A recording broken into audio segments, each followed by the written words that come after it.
Hi, this is Jason. I am back again to share another housing related topic with you.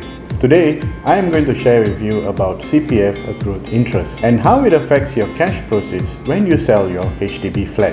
CPF accrued interest is the amount that you would have earned had you not withdrawn your CPF savings to pay for your housing.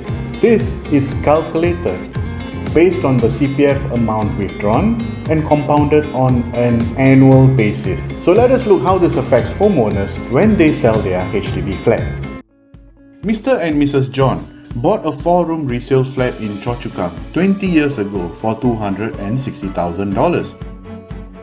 They fully paid up for this house using their CPF and they did not require any form of loan. They would like to sell their house now and move into a smaller flat to be near their children in Teck Whye. They realized that their neighbors have sold their houses for around $350,000 to $370,000. They were thinking of selling their flat for at least $360,000 and cashing out their profits of $100,000. Now what they didn't realize is that if they had not withdrawn their CPF money, then this amount would have grown by another $172,000 today.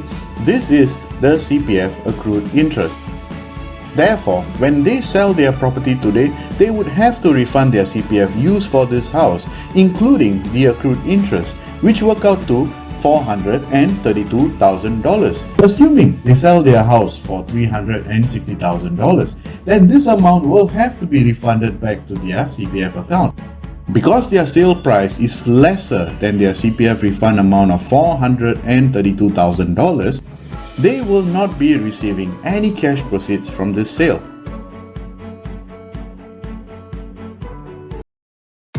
So today we have seen how CPF accrued interest can determine whether the sale of our HDB flat is a positive sale or a negative sale. Please remember this, our CPF money grows at a fixed rate of 2.5% per year, and this is compounded growth.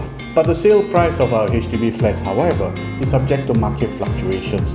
For example, Mr. and Mrs. John's house, when they bought this flat 20 years ago, they paid $260,000 for it, and just years ago, they would be able to sell it for $400,000. And today, when they are thinking about selling their homes, it's an average price between $350,000 to $370,000. I have seen many of my clients not being able to receive their cash proceeds even when they are selling their homes $100,000, $150,000 or even $200,000 above the purchase price that they bought many years ago. This is because they have held on to their flats for long periods of time where the sale price is much lower than the CPF refund.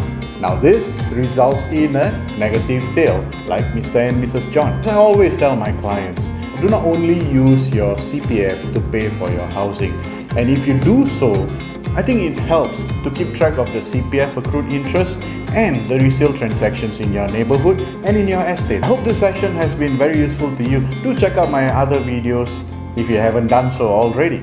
Do click on the like, subscribe or leave a comment below. See you soon.